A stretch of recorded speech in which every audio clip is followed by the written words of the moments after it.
Hello, today we're looking at vectors as forces or forces as vectors. Either way, we're looking at vectors and they're going to be representing forces. So let's see what kind of questions we're asked today. So we have two forces, 30 newtons and 45 newtons, and they act at an angle of 60 degrees to each other. What is the resultant of these two forces? So remember, a vector has a quantity and a direction associated with it, and a force is usually applied or acts on some sort of object. So we have two forces. We have one that's 30 newtons, and let's choose another color. One that's 30 newtons and one that's 45 newtons.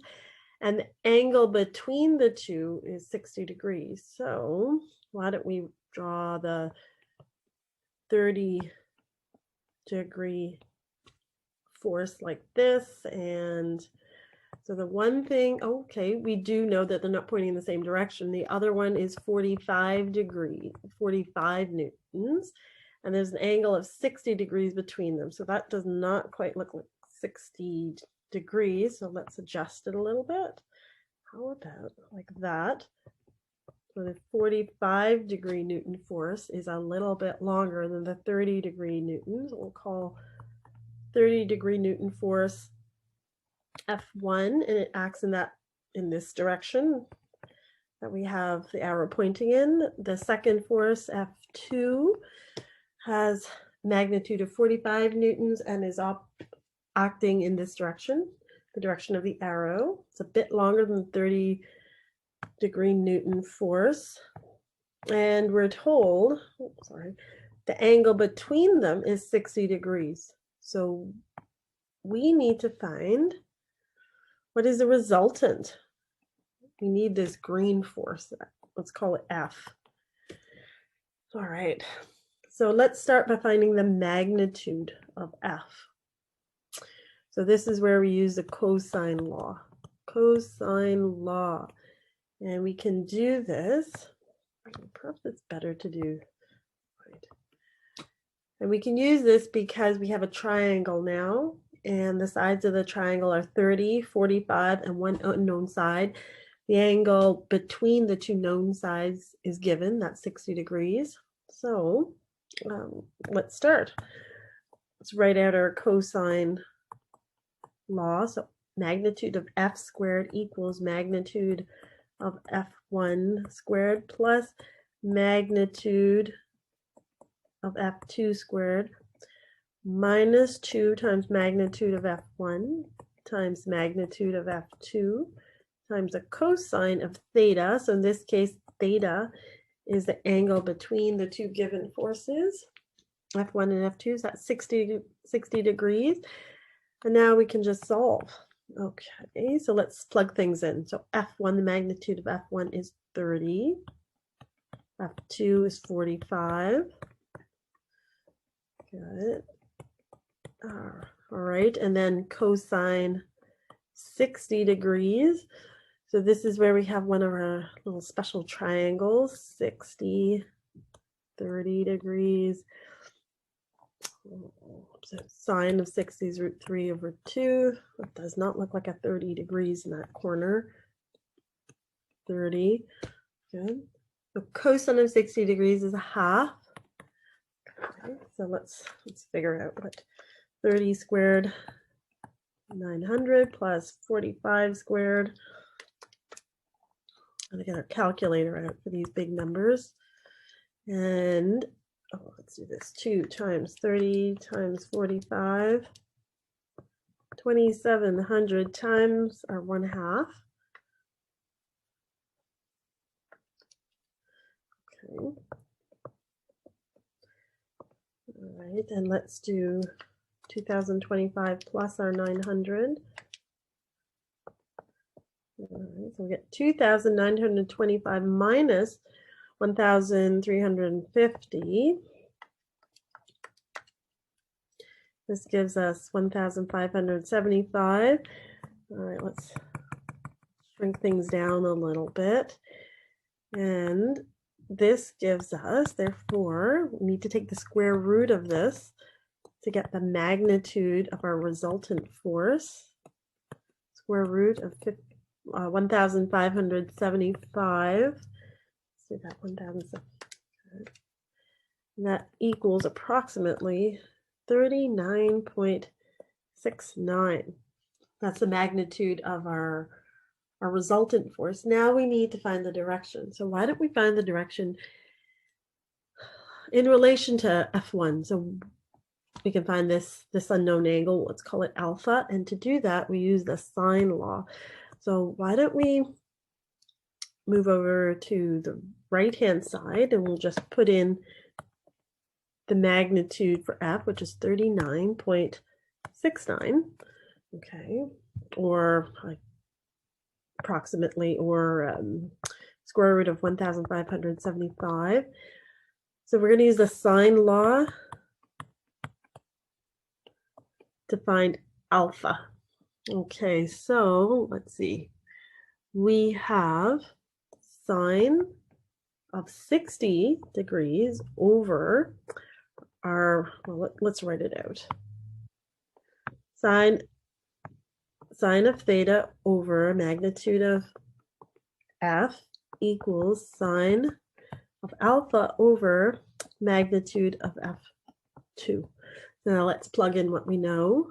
So sine of 60 degrees for theta, magnitude of F is 1,575 equals sine alpha over magnitude of F2, which is 45. And then we need to figure out what alpha is.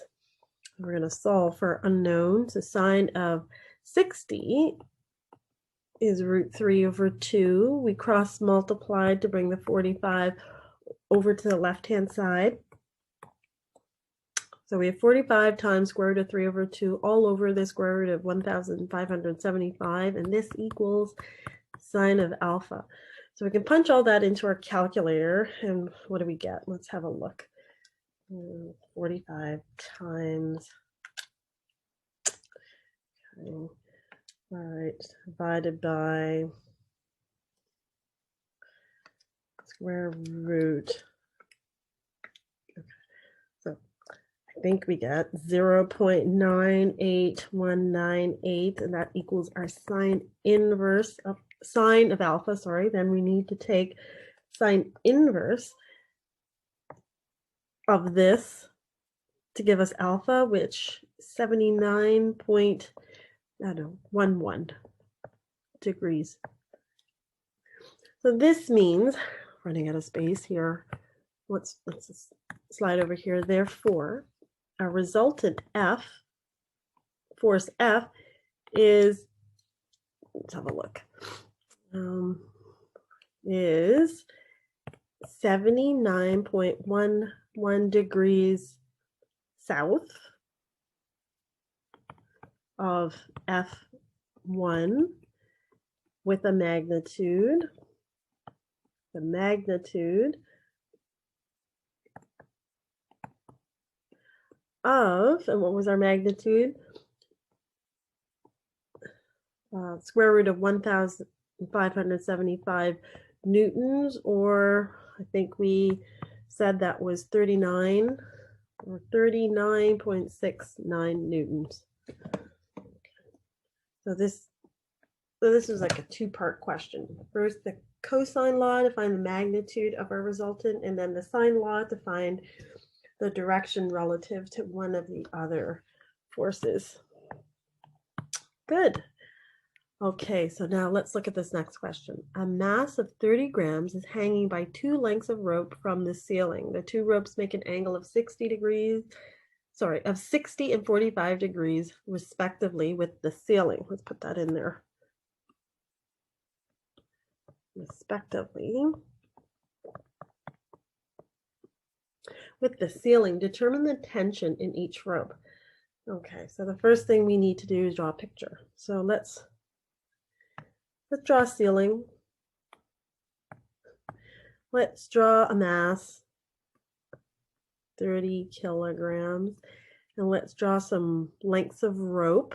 Okay, so our first length of rope makes an angle of 45 degrees with the ceiling. Our second length of rope makes an angle of 60 degrees with the ceiling. And there's obviously tension in these ropes. And then there's tension due to gravity or force due to gravity pulling the mass down. So let's see if we can figure out what all these tensions are. Let's give them some names. So T1, T2, and our force F. So they all have to balance out. So F, we know that one. The force due to gravity is mass times acceleration. In this case, acceleration is gravity, and our mass is 30 kilograms. Gravity is 9.8 meters per second squared. So we can figure that value out. So what we need to do is find T1 and T2 so that this entire system is in equilibrium. Okay.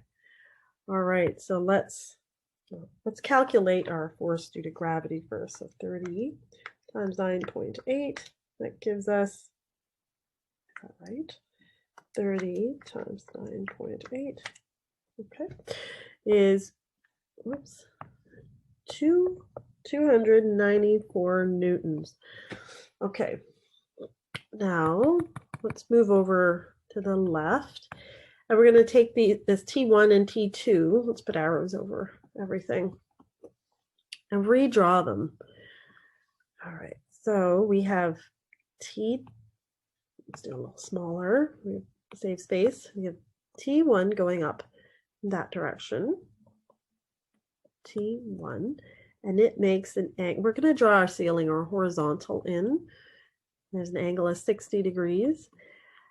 And then we're going to add our vector T2 to it, like this, T2. And the angle with the horizontal for T2 is 45 degrees. And we know that the resultant of the sum of T1 and T2 must be our F. So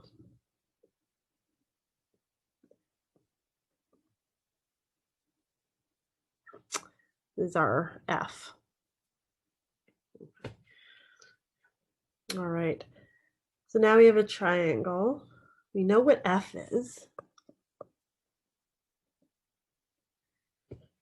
We need to figure out T1 and T2. Now, do we have enough information? Well, I think we do. We have a couple of right angle triangles. So why don't we use another color? So in this first right angle triangle, our angles are 45, 90, and this one up here is 45. So the sum of the angles in a triangle is 180. Let's pick another color. In our bottom triangle down here, this yellow one, we have, again, a 90-degree angle, a 60-degree angle, and this means that this other angle is 30 degrees. Okay.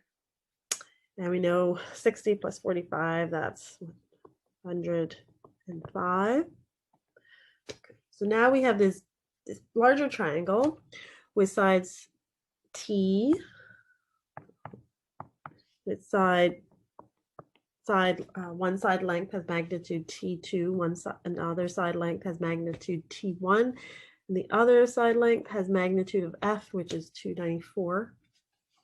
Now we have a triangle with one side known and all three angles known. So I think we can use sine law to figure out at least the magnitudes of T1 and T2. So why don't we do that? Let's scroll over and let's use the sine law.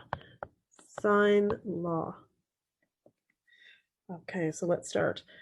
So sine of 105 degrees over magnitude of F equals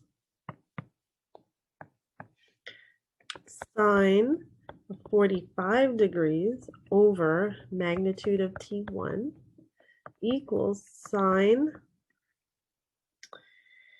of 30 degrees over magnitude of T2. Okay.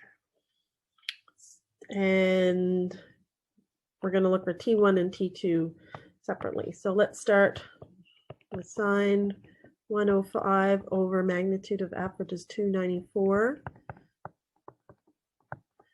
Okay, so from here we can solve for magnitude of T1. So we're going to cross multiply and bring our magnitude of T1 into the numerator.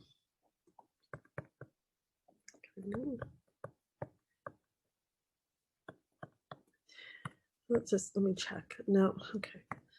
So my mistake, the magnitude of F is 294 newtons.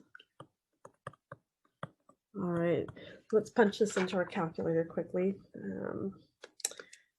Sine of 45 times 294 divided by sine of 105, and I got 215.22 newtons for the magnitude of T1.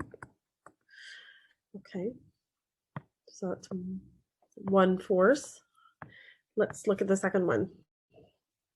And so here we have sine 105. What ratio we're going to use? Sine 105 of the magnitude of F equals sine 30 degrees over a magnitude of T2. And again, we're going to cross multiply, isolate for magnitude of T2, and we know the magnitude of F.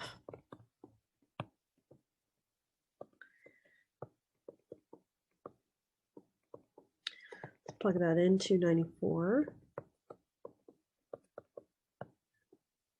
And we're going to punch it into our calculator and see what we get.